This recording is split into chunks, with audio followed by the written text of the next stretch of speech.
Inclusion in the Investment and Savings Industry webinar on Global Accessibility Awareness Day.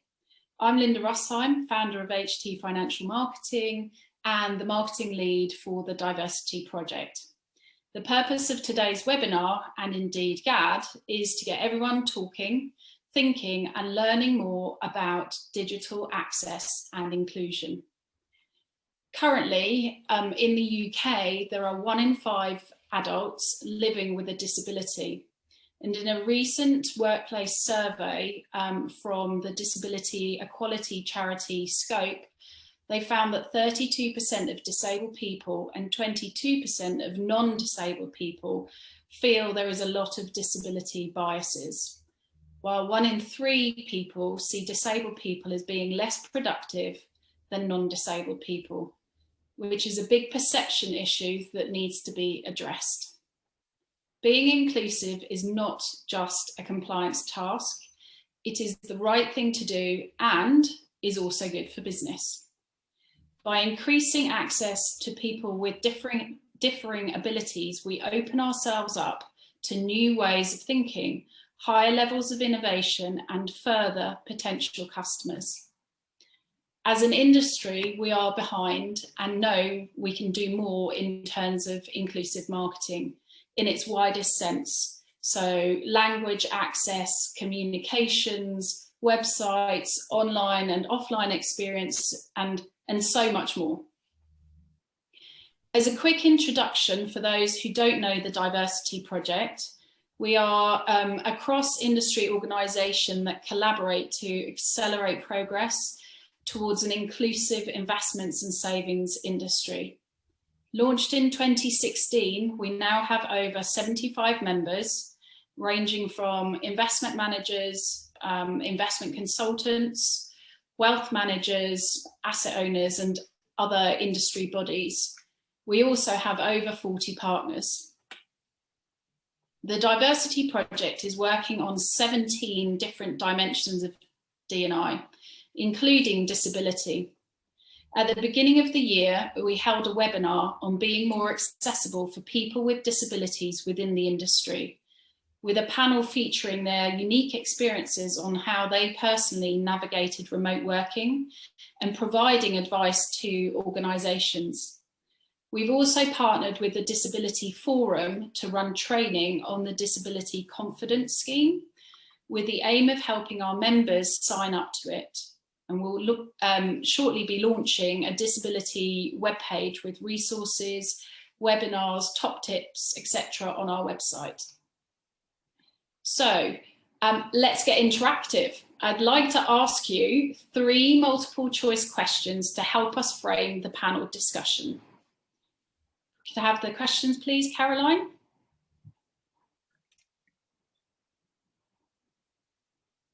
Thank you.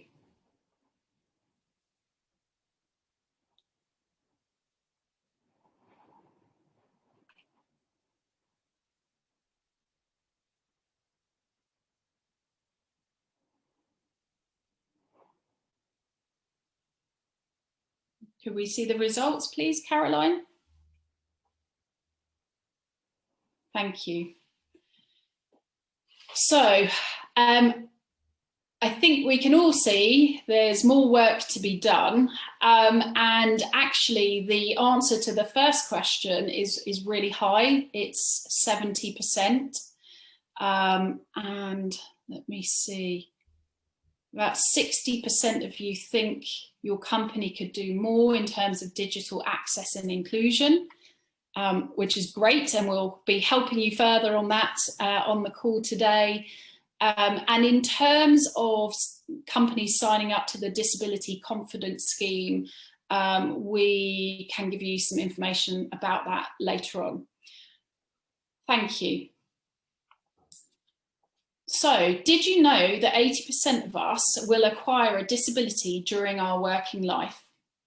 Visual, hearing, motor and cognitive are the most common types of disability and impairments, and the panel will discuss some of these in terms of accessibility and potential solutions shortly. From a personal point of view, I've been looking into this as my son is dyslexic.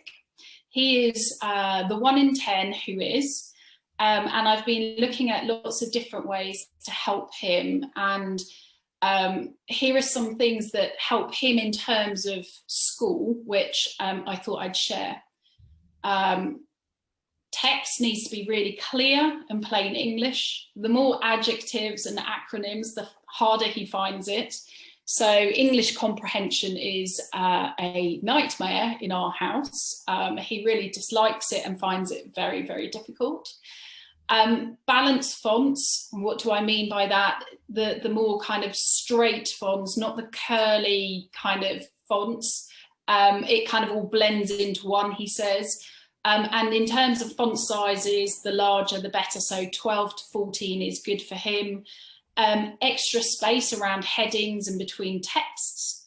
Italics don't work for him, nor do double columns. And the list goes on. I mean, they're just a very small example there. And obviously it's different for everyone. But just in this example already, I've already learned pointers for myself in terms of the marketing materials that I produce for my clients. And again, I've just given a tiny little, little examples there. So I'd like to thank Sabina on this call for getting me more interested in this subject. And I would like everyone on this call to think about what their companies can do and what you can personally do to improve access and inclusion, and to think about inclusive marketing.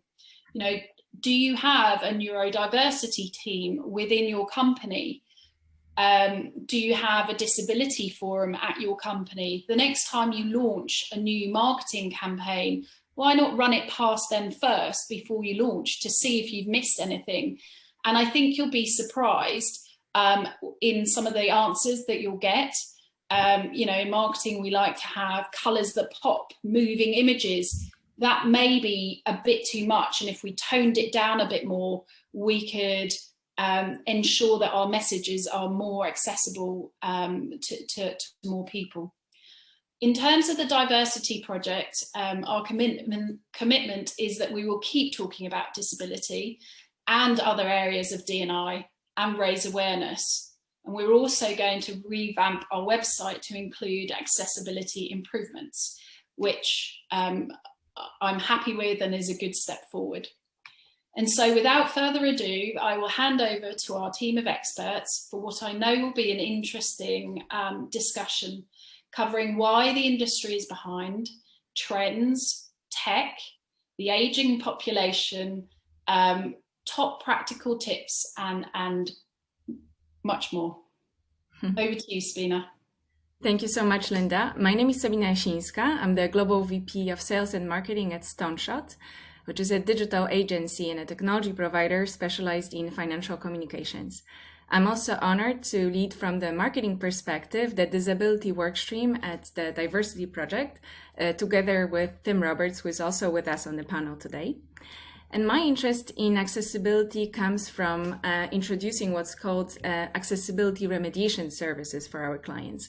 So those are services aimed at making your content, specifically website, accessible for people with disabilities. But I'm also an ex-attorney and a marketing professional, so I'm always interested in the area where law and marketing meet. And we live now in really interesting times when we have on one side an increasing number of accessibility regulations around the world, also in the UK, and also inclusive design that is going mainstream right now. And I'm joined today by three other experts who will introduce themselves. And let's start with you, Cordelia. Thanks, Sabina. Hi, I'm Cordelia Hughes. I'm the head of sales for our financial services group for RWS in Europe. RWS is a global provider of language services and technology. And so for us, as a language provider, the themes of diversity, accessibility, digital, and financial investor communications are fundamental to our work. Language is diverse. That's one of the key aspects of all of the languages we speak in the UK today. And in London, I think there are over 300 different languages that people speak, and it's a function of diversity. And the work of translation is all about removing barriers to entry to content. As my US colleague who's a specialist in this says, and I'll steal her phrase, it's about making content available to everyone in every language of every ability. We prepare a huge amount of digital investor communication in multiple languages for clients every day. So the whole topic is hugely important for us as a business. And with that, I'd really like to thank the Diversity Project for allowing RWS and allowing me to participate today. So really looking forward to it. Thank you, Cordelia. Tim? Hi, I'm Tim Roberts. So I work for HSBC Asset Management in the global marketing team. I've been profoundly deaf since birth. So my mother had rubella, which is otherwise known as young measles, because lots of women in the 50s and 60s missed the opportunity to have the vaccination. So rubella was quite a common cause of deafness in the 1970s, given my age away there a little bit. Anyway, so I've been in both mainstream and deaf education throughout my life. In January, I spent a lot of my life in what we call in the deaf community the hearing world. My partner's hearing, my family's hearing. I've suffered a lot of direct and indirect discrimination throughout my life, and this is one of the reasons I got involved with the Diversity Project, just trying to make sure that everybody, no matter their disability, can have the same access to services and workplace. I have looked to do, but when I have the card though, I pass it over to the next person. Thank you, Tim. John? Thanks, Sabina. Hi, everyone. I'm John Dovey. I'm a Client Relationship Director at Paragon Customer Communications. About Paragon, we are a global end-to-end multi-channel communication provider. We operate in countries including here in the UK, in Ireland and in Luxembourg, and we provide regulatory and marketing communications for integrated inbound to outbound services across all channels. We also have a number of digital customer experience, so DCX agencies who partner with our clients on digital strategy and transformation. Prior to joining Paragon, I spent 15 years in the asset management industry, 8 of which were spent in Asia. I moved back to the UK in 2014 and joined Paragon. My motivation for being involved in today's session and being part of the panel is that we're really interested in research in the area of communications and the outcomes regarding accessibility and the growing scale and scope of this topic, in line with exploring how our population is transforming and shaping in the future. So, for example, in our aging population, which is growing rapidly as life expectancy increases in the UK, and looking really at digital opportunities and how they develop, I'm particularly interested in how this impacts the aging population and also more vulnerable customers as well. Thank you very much for having me on the panel today. Thank you for the introductions. If you have any questions for us during our discussion, please use the Q&A function at the bottom, and we'll respond to them at the end of the panel. And now let's start with the first question. What does accessibility mean to you, and why do you think it's important? Let's start with you, Tim. So it's actually quite interesting because, funny enough, I was watching another panel event today because it's Global Accessibility Awareness Day, and I was watching this event about somebody showing how a screen reader navigates a website, so it's for a blind person, and the website was Rightmove, and they were just showing how a screen reader reads out all the different things on the website, and it got stuck at a point. It couldn't go past that point because the website isn't designed properly, and therefore that is why accessibility is so important to me. You have to make sure that your website or your apps are available in all formats, or they're easily adjustable. Can you blow them up? Can you change the colours? Is the text easy to read? Are there captions on the video? Otherwise, you deny people the right to that service. And I have, now personally, I've walked away from companies who aren't willing to help me or just don't provide that service. But there are sometimes times where we can't do this, and that's where people like me, we need to raise our voices and make ourselves heard in order to get better accessibility. Mm-hmm. Thank you, Tim. Cordelia, why do you think accessibility is important?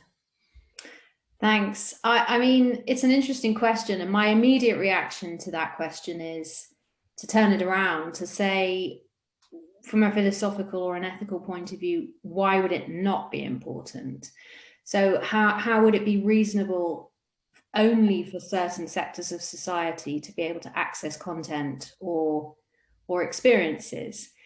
If that's the case, then you perpetuate the dominance of only certain sectors of society, which is something I think we're all interested in changing. But from a language provider perspective, we think about it in addition to being important for those with mental disabilities and physical disabilities. We think about it in terms of access to language. So how can we optimize content for those people that have limited English proficiency? So specifically in the UK or in the US, we know that the statistics for those people, in the US, it's around 8% of people who have limited English proficiency. So they don't have access to content in that dominant language. And in the UK, around the time of the last census, which was 10 years ago, it was 1.3%. I know that the most recent census has come out, so it'll be interesting to see what the statistics are there. And also it was interesting to see that that census was in digital format for the first time. So you had to request access to the printed form. So that was a big shift. That means then that those sectors of society are adversely impacted. And we've seen what that means in terms of health recently with COVID, where there's a real link between those with limited English proficiency to access information about vaccines and so on. And those are the areas of the US and the UK where you see the highest levels of COVID. And so what that might mean for investment, then it's highly likely that those with limited English proficiency are not able to understand investment content and therefore not able to plan financially for their future and so on. So ethically, it's vitally important. And then from a business perspective, of course, practically speaking, you're significantly increasing your addressable market. So that would be my initial thought on it. Thank you, Cordelia. And John, what's your view on that?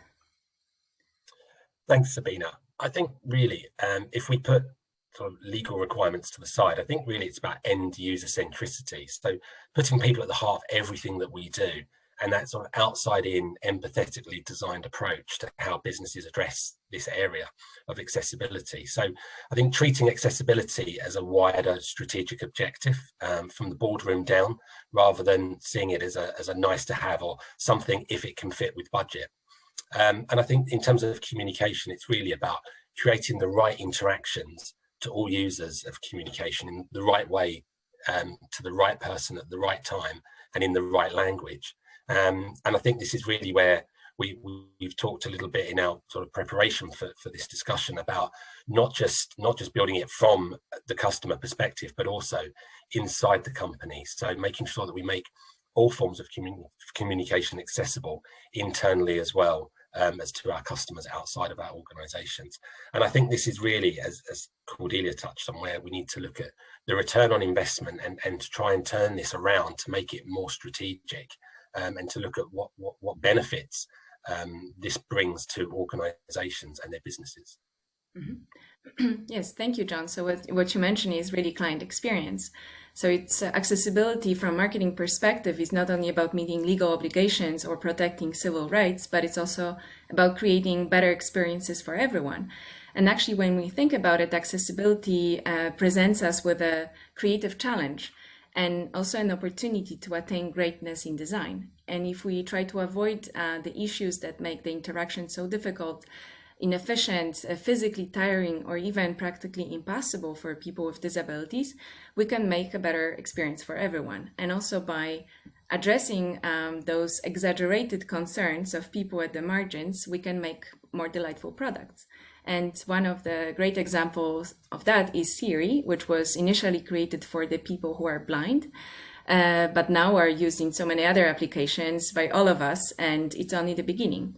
So even Tim Cook, the Apple CEO, said that when Apple works on devices or creates devices for people who are blind, they don't care about the bloody ROI, because at the end, if their goal is to create delightful products, and they want their customers to stay a loyal Apple customer, because at the end it is the customer that takes control of the buying journey, and only the brands and the companies that offer a great customer experience are going to stand out in the market. But we all agree that accessibility is important. So why then our industry is so slow to adapt? What do you think, John? Thanks, Sabina. So I think to open up this question, this is a really good discussion point, by the way, and I'd like to address this from both sides. So it's recognised that the industry has been seen and is referred to as one that suffers from inertia and as a very traditional culture. This naturally impacts the rate of adoption of new solutions and approaches. However, it's not to say that there aren't ideas and suggestions within the industry. And I think it's got to be recognised that the more innovative and more creative-led projects have been hindered over the years by what is a very heavily regulated industry. We've seen change after change of regulatory and mandatory within very short time constraint changes coming in. We operate in a post-MiFID environment, and there is pressure on everybody, pension schemes, asset management, wealth management, TPAs, platform providers, to reduce costs across their operating models.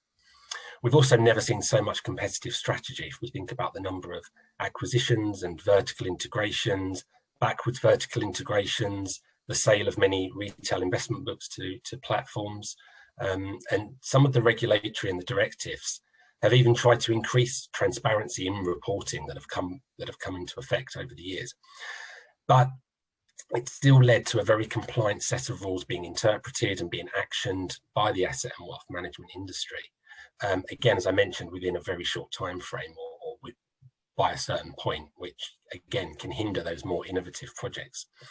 So I think it's not necessarily addressed the level of engagement or understanding that's needed to engage more actively with end retail investors, savers and pension members.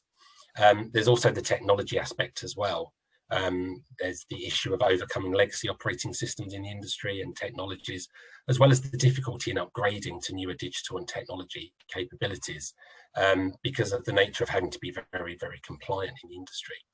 And I think finally, on the subject of talking about industry inertia, there's also the inertia of the customer. So the traditional customer base of a very aging population that's previously not demanded a lot of change in the digital area.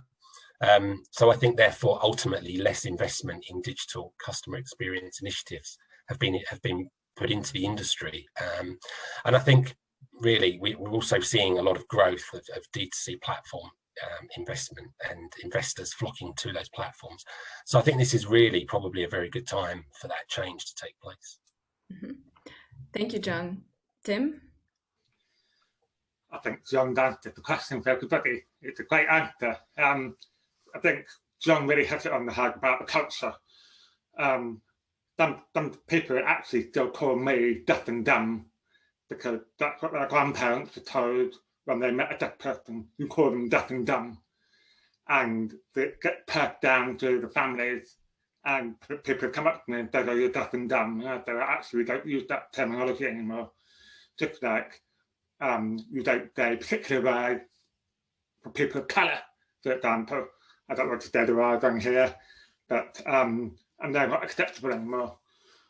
I've also found that accessibility doesn't always fit in with the company's strategy, and John just mentioned that about Asian population. One of my neighbours who lives down the road, she's a PA who works for a company where everyone's a man, everyone's white, everyone's privately educated, everyone's over 40. There's no diversity. All the PAs are women. It's horrible. And she doesn't actually like working there very much.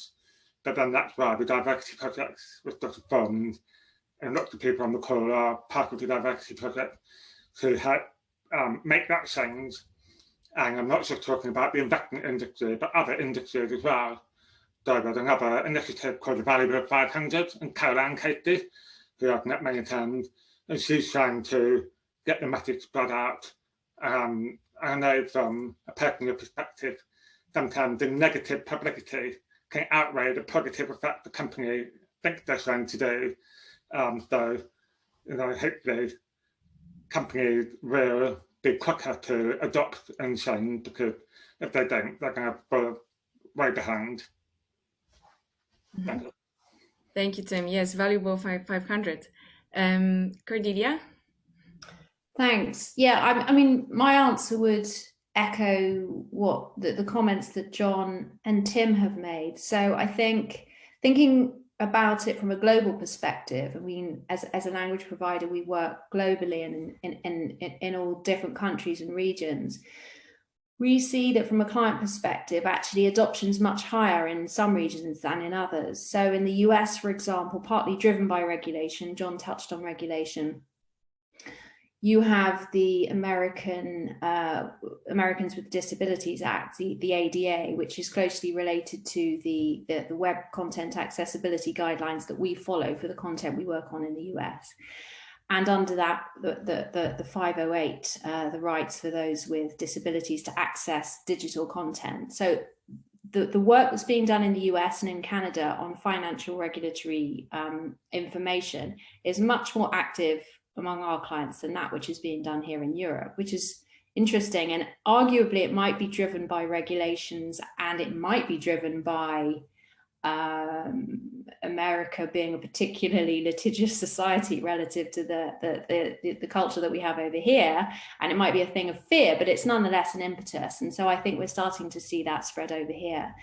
And in Europe, I know that the Web Accessibility Directive, which is a directive and not a regulation, so slightly softer, is being reviewed at the moment. And one of the aspects of that is, are technology providers and is the provision in the market fit for purpose? It's going to be one of the things that they're looking at, because it's all very well us talking about having to do it, but can it be done? So is there provision out there from a technological and service perspective to make these things happen? So I think that's quite important, because we hear a lot from our clients that they absolutely are bought into the concept from all sorts of perspectives, but they would do a lot more of it if it were easier to do. And so that's really something that needs to be discussed. I mean, the asset management industry is a self-professed latecomer to the world of digital. They're very comfortable with analog ways of providing information and content, but have had to go through that whole change over the last 5 years. So then this is an additional thing. So those would be my thoughts on it.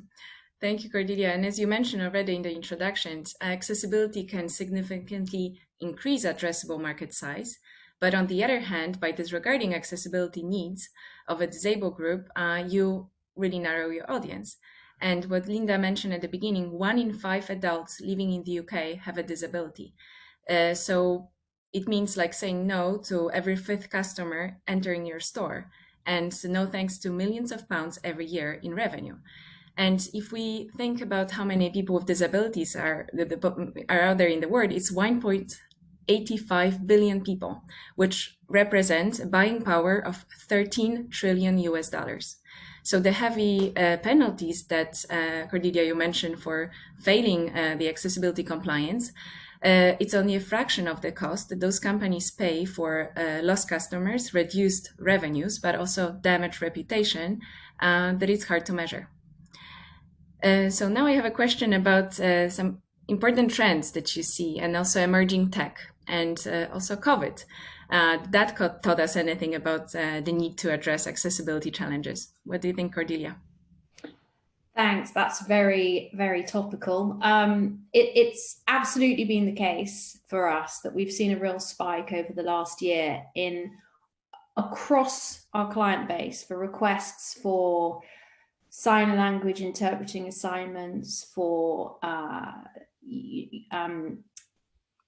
captioning, for across the whole gamut of content remediation. We've seen a real increase in requests for that. I mean, the sign language interpreting for technical assignments is a really key one. And just this week, we've had a couple of requests for sign language interpreting for interviews. And that for me is really interesting, because of course, unless that's there and it doesn't allow access for those with disabilities into business. And we know that statistically there's a really big disparity between the number of those with disabilities in society and the number of those with disabilities actually in work in the industries that we work in. So enabling that that to happen, of course, increases diversity and access within the workspace. So that's been really interesting. Why is it happening? I think, as with many things with COVID, there was often an impetus for things to happen already, but COVID kind of turbocharged it. So I think there's that, but there's also ESG, which has been much talked about, of course, within our industry. And so for us, I think that our clients are thinking about the S part of the ESG, the social part of it. What should be provided to people? What access should everybody have in terms of their investment materials and in terms of what's provided to them and how it's provided? So I think that the combination of ESG and COVID is probably driving that spike in requests for accessible content, but we think it will continue after COVID's gone away, and rightly so. Thank you, Cordelia. And Tim, what emerging technologies do you see? Yeah, so Cordelia captioned my lifeline. So we have captioned on the call on thing, but what some companies are trying to do, and I think it's the question that just got asked in the chat about automated captions. So a lot of the companies are trying to push for automated captions, and unfortunately it doesn't really work very well in a specialised role like banking, because we use a lot of jargon, we have abbreviations, we have words that they don't really fall into the everyday English language. So I have a company that helped me with captions, and for me it's really important, and I think my company and my team in general have been much more aware of my need for captioning, because previously I was in the office, I have a meeting with them face to face. So that's been really good. The other thing is, from a tech perspective, that in the last 18 months, everyone's been wearing face masks, and that makes communication really difficult. So I either ask people to stand back and then take their mask off. Sometimes people are not willing to do that, and then we have to use mobile phones where, people talk into the phone, and then the caption come up, if you like. But the problem is it misinterprets what you say. So yesterday being a great example, I had physiotherapy in my shoulder, and the woman was a Muslim woman, and she was talking into my phone, and it was translating into completely different things, dry words and stuff. Fortunately, she saw the funny side of it, but she wasn't able to take her mask off. And technology is there, but it's not quite where we need it to be. Thank you. And John, what important trends do you see in communications? Yeah, thanks, Sabina. So I think COVID has reminded all of us that there's so many varying individual needs. So I think if we look back at 2020 and the first lockdown, we saw that incidental acceleration of digital online users, and certainly we saw that growth in e-commerce in general. But I think this period also demonstrated that there's a significant number of people that remain offline, and so as a result, those people often felt very vulnerable or isolated. It's reported that 3.3 million people didn't engage with online services or internet, or have an internet access for varying reasons during that period. I think it's also still very unclear what a post-pandemic world looks like for the future for all of us, for investors and for organizations. And I think if we talk for a couple of minutes about the aging population, because they're one of those categories that we did see during lockdown that went through part of that acceleration to online services and products. We live in the UK, obviously, and we have an aging population that is increasing year on year and has been ever since around the birth of the millennials, around 1982. But we've seen this trend really since around the mid 20th century. So this really means that more and more people will go through the later life stages and then the aging process as digital users. We've also got to remember that we've got the 55 to 64-year-old age category. And over the next 10 years, all of those will move into the 65 overs category. So they will move into that older category. So for most aged 55 to 64, a lot of those users will already be using digital services, social media users as well. So I think we really need to flip this around, and rather than just focus purely on how we get older generations online, what the experience looks like for those that move into the aging population already as digital users. So as people go through the aging process, for example, many people unfortunately will go through things like decline of fine motor skills. So using the mouse, clicking on radio buttons, clicking on drop-down menus to make selections and choices, cognition problems, so slower processing times, confidence or lack of confidence in using some newer systems, and also auditory and visual impairment conditions. So it will be really interesting to see, as more and more older users go online, what those barriers and challenges will look like, and how that will present a problem for many industries. So for example, lapsed users and those that decide to disengage because of barriers and challenges. We tend to view digital adoption as sort of linear and very moving in one direction, but actually it's far more complicated. And once you get somebody online, the DCX, the digital customer experience journey, really begins at that point. So I think it's really important to remember that. And I think ultimately, living in a post-pandemic world, none of us know, as I mentioned, what the future looks like. So I think we just need to continue to operate and being very cautious around that period of uncertainty over the next few years. Mm-hmm. Thank you. That's a very interesting point. Actually, we have a few questions about the aging population for you at the end of the panel. So to add to that, from the marketing perspective, accessibility, digital inclusion are some of the most important marketing trends right now. And as I said at the beginning, inclusive design is going mainstream. And it's not only Apple and Microsoft that are including and prioritizing the needs of all the users from the start, but many companies are starting to do that as well. And we see it in the video gaming industry, one of those industries that experienced high growth in 2020, but also in the financial sector. There's a renewed emphasis on accessibility, with firms transitioning from the predominantly physical world to a more digital one, as you mentioned. So now let's take a look at a very specific aspect of accessibility, because when we talk about accessibility, we mean by it using a wide range of communication channels to reach people with disabilities. But actually, accessibility starts with understanding the language. So Cordelia, as a language expert, let's start with you.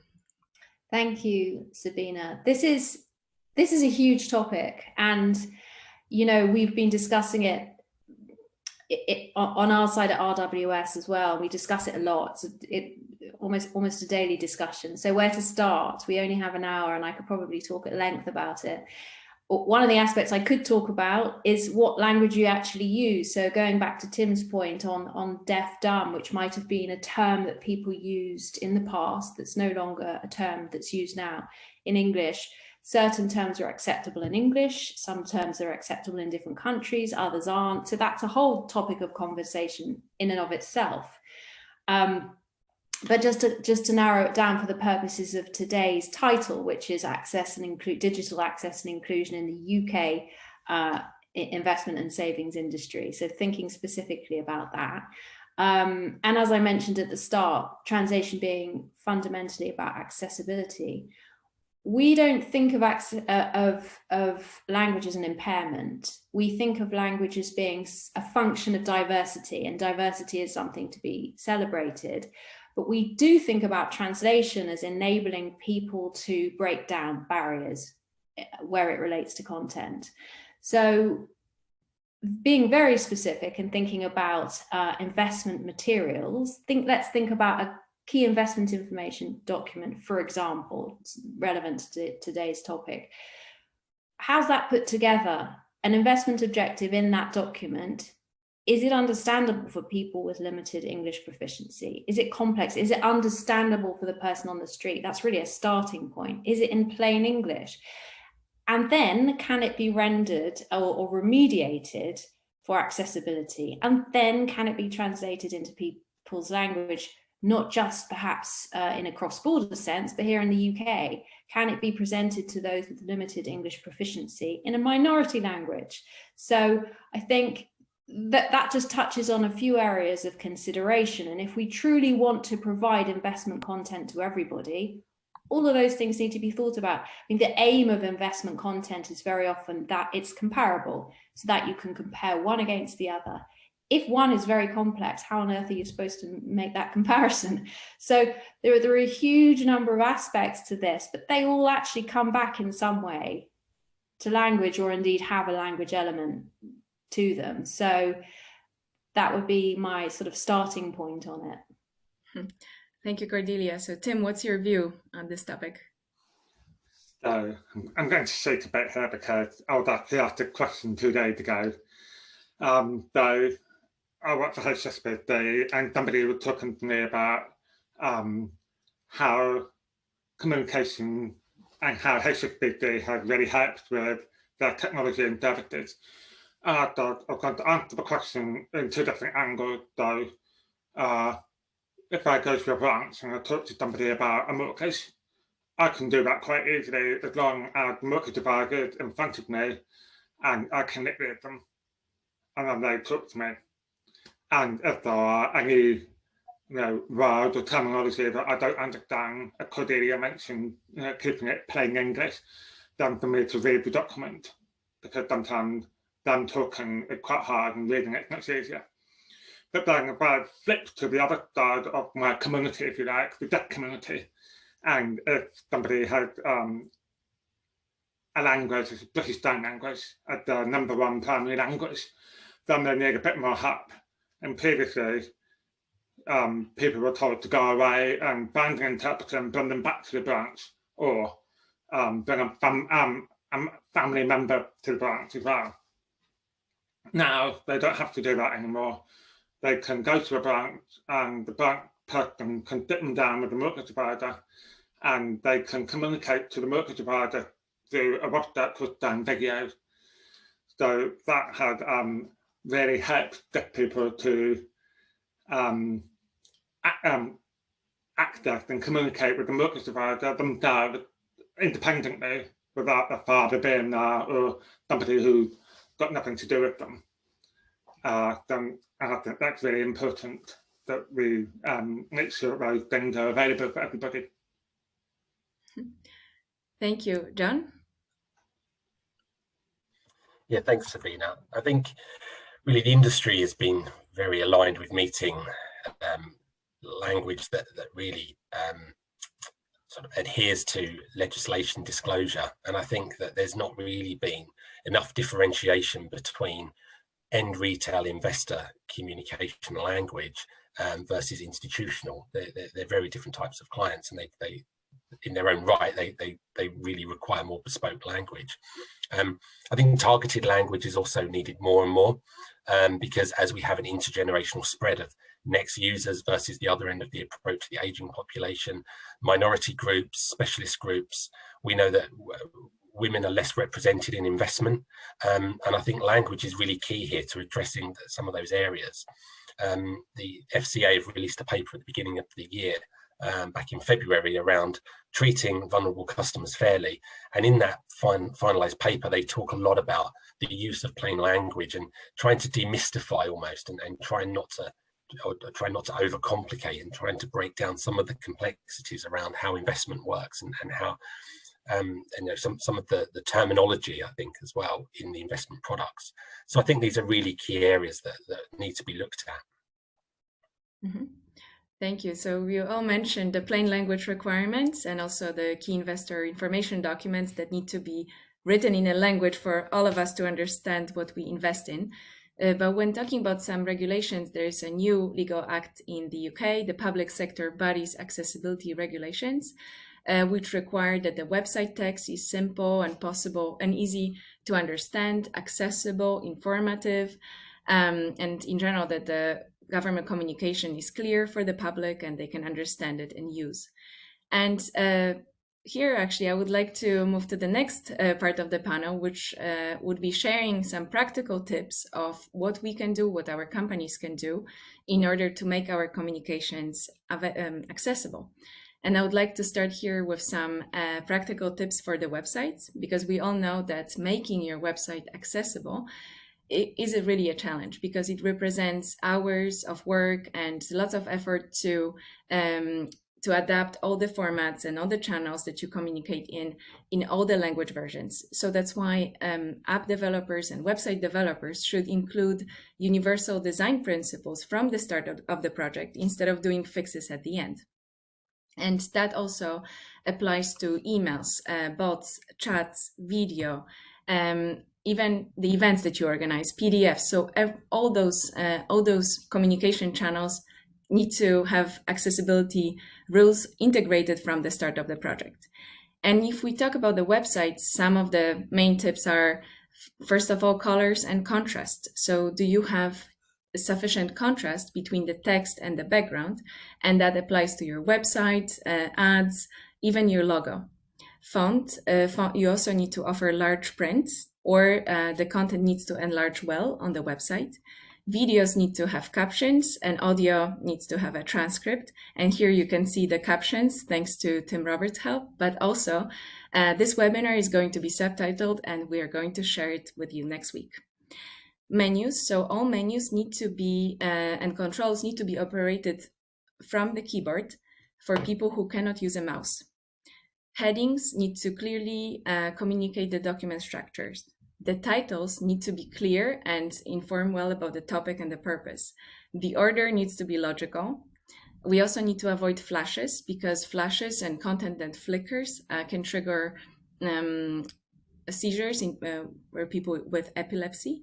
And finally, we have to avoid any informations that use visual characteristics. For example, click on the circle on the right, or fill out the red text, or click on the blue button. So this is something that we should not be using. So those are some tips for the website. But Cordelia, question for you. Could you please give us some practical tips for language accessibility? Thanks, Sabina. I mean, there are a huge number of very specific technical, practical tips that we could provide as a language business. We've recently been through a rebrand, and so we have a new website, and I know that our investor relations and marketing team have paid particular attention, for example, to the logo of RWS not being particularly optimized for those with visual impairments. So we've worked on that. I think when it comes to the language aspect, I'd broaden it out a little bit and say that we tend to advise, and indeed on some of the projects that we've worked on and are working on, where we've seen the greatest degree of success is concentrate obviously on what's possible. Because I think with the world of digital and all the explosion of things content needing to be provided very rapidly and at scale, there will inevitably be some element of automation, AI and MT, machine translation and artificial intelligence that might be needed to deliver that, combined with human endeavor. So you're probably going to need a combination of those two things. Is that always going to be possible when you add into it the language aspect and the translation aspect, and also cultural adaptation as well? So there are lots of things to think about. So think about it in three, as a triangle. So the content creation, the content translation, and the content remediation. And those three things aren't necessarily linear. They need to be working together at the beginning, at the project planning stage, because if they're not, very often the quality output is poor. So you then have to ask yourself, is it acceptable, or is it arguably even worse to have a poor quality output, so poorly translated subtitles that are misleading, than actually having them at all? So this becomes another debate. So try to think about that triangle of the three components of project planning. And if those are in place, that's where we've seen the most successful results. Thank you. And John, could you please give us some tips for accessible communications? Yeah, thanks, Sabina. So I think as a communications provider, we've seen a lot of interest, and one of the areas that we've been focusing on is really around how we blend online and offline channels to meet all customers' needs fairly, and to do this in a very integrated way so that we don't have sort of disparate and siloed communication solutions and products out there, so that you bring this together from incoming, inbound communication to outbound and outgoing. I think it's a blend, or when we talk about a blend of channels, we're talking about those that cover the auditory, the visual and the kinesthetic approach. So for example, looking at things like physical print, SMS, video and interactive tools online. So it's bringing everything together to address a blend and a range of user needs. I think we also need to think about one of the areas that we've seen a lot of interest over the last year is really some of the non-physical barriers. So for example, if we think about trust in online services, particularly affecting the aging population, it holds people back, or it holds back many investors and pension members from accessing new and improved solutions online, because simply they don't trust the solutions online. They're worried about identity theft and fraud and things like that. So I think it's also breaking down some of those non-physical barriers, and we look to do that in ways that at Paragon that include blending and overlapping and starting to build confidence between traditional and new solutions. So over time you can nudge people towards a solution that may be more appropriate for them by building that trust and exposure to them. So I also think it's not just about accessibility in terms of providing everything to everyone on demand, but thinking more about the design in a deeper way. So understanding when content is appropriate for the right channel and vice versa. So for example, if we have a T's and C's document and it's very lengthy and very complex and difficult to digest, is it suitable to be read and agreed to the terms on a smartphone device, for example? We know that things like power of attorney and bereavement processes are very sensitive and can be very difficult for many investors and their families and relatives. It's also very complex and very difficult process to go through. So cognitively, our brains tend to digest and understand information in a more physical format when we go through some of those challenges. So I think it's about thinking around how we adapt and provide solutions when it's appropriate, depending on the type of transaction. So consumer behavior behind the type of transaction or the type of communication is really important, and a really practical step forward. And then finally, I think research is another area that's really a next step.